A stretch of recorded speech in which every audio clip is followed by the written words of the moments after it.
Hindi ko nga in-expect na ganito na karami yung sira ng ipin ko. Mga ka-G, kahit natakot ako sa dentista, no choice ako ngayon. Aray ko! Dok, pakakalale mo, Dok. Buti na lang mga ka-G, pinag-cheer niyo ako kaya talagang lumalakas yung loob ko. Hindi nga ako makapag-relax ngayong araw dahil sumasakit yung bagang ko. May nakita nga akong Lysol dito at ito na nga sana yung i-spray ko sa ipin ko kaso baka bumangol yung ipin ko at hindi naman maalis yung pagkirot nito. Naisipan kong toothbrushin to baka biglang maalis yung pagkirot. Matapos kong mag-toothbrush parang wala namang nangyari. Kaya naman itong si mama kahit napakasarap ng tulog ginigising ko. Tinatanong ko nga si mama dyan kung ano bang pwede kong gawin para maalis yung pagkirot ng ipin ko. Sabi ni mama, lagyan ko daw ng asin ng baso at lagyan ko to ng medyo mainit na tubig. At ito daw yung gagawin kong pangmumog. Diyos ko, wala mo alaman milyari. Masakit pa rin siya. Aray ko. Kahit nga si Eliza, kinikis niya na ako pero parang hindi pa rin naaalis. Kaya naman naisipan ko nang pumunta ng kwarto para magbihis ako at hahanap na ako ngayon ng dental clinic dahil hindi ko na matiis. Medyo masakit na talaga. Sabi ko nga kay Eliza dyan na wag na siyang sumama sa akin dahil mabilis lang naman ako. Kaso bigla siyang umupo dito sa may harap ng pintuan at parang nagtatampo-tampo siya. What if ipatali ko na lang kaya yung ipin ko tapos ipahila ko dito kay Eliza sa pintuan? Kaso mukhang hindi ko kaya yon, mas masakit yata yun. Kaya sabi ko kay Eliza, sige tara sama ka na sa akin, bilisan mo. Nagpaalam nga lang ako kay mama na isasama ko si Eliza dahil maghahanap na ako ngayon ng dental clinic. Hindi ko na talaga kaya yung kumikirot dito sa ipin ko, baka mahimatay ako. Kuya GOA mo naman, ipin lang yan. Nagbabay nga lang kami kay mama at dito na kami dumiretso sa Magalang. Dito na ako maghahanap kung saan ko nga ba pwedeng ipa-check up yung mga ipin ko.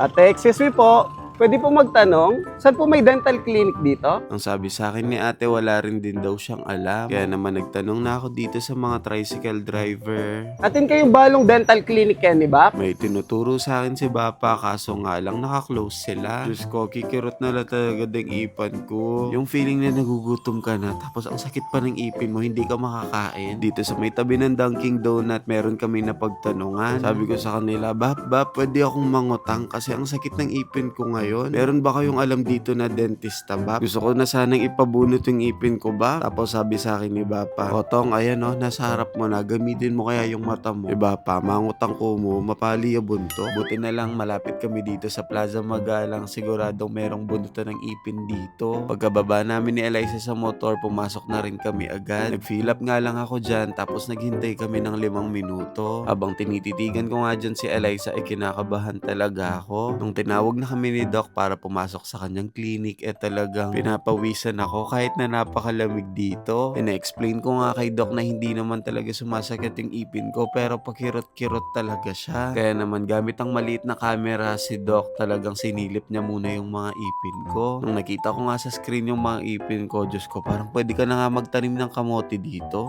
Ang sabi sa akin dyan ni Doc, yung mga kulay itim daw yung nagiging dahilan kung bakit daw nakakaramdam ako ng pangingirot. Kaya naman sabi ko kay Doc, sige alisin nyo na po yung mga yan. Nahihiya nga ako talaga kay Doc dyan dahil napakalala na talaga ng mga ipin ko. Ang sabi sa akin ni Doc, wag daw akong mag-alala dahil magiging okay din daw ang lahat. Matapos i-check ni Doc yung mga ipin ko, nag-proceed ako dito sa x-ray room. Ang purpose daw nitong x-ray, dito mo makikita kung ano talaga yung kalagayan ng mga ipin mo. May pag ganito pa pala, Doc naman ang sakit na ng ipin ko Kung pwede, Doc, bunutin nyo na agad yung mga sira para hindi na mahawa yung mga ipin kung okay pa. Kuya G naman, nagmamadali ka. Chill ka lang. Diba sabi sa'yo ni Doc, siya na daw bahala. Oo nga pala, sorry.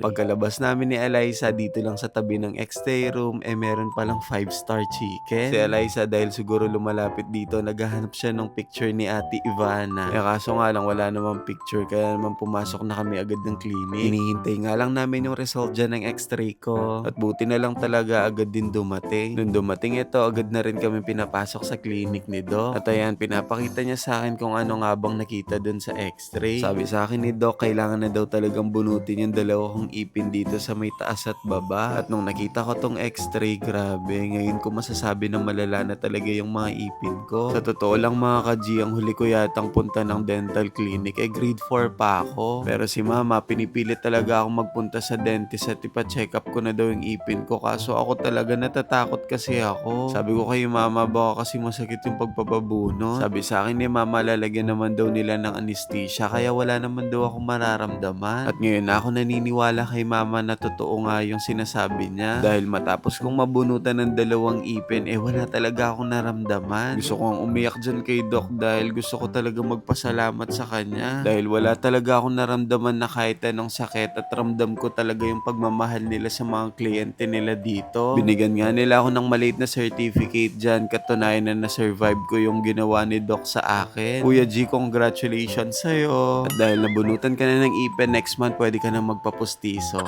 Matapos ang lahat, nagbabay na rin kami agad sa kanila. Sabi ko nga kay Eliza, uwi na kami. At nung pauwi na kami, nakasalubong namin tong mga kabataan.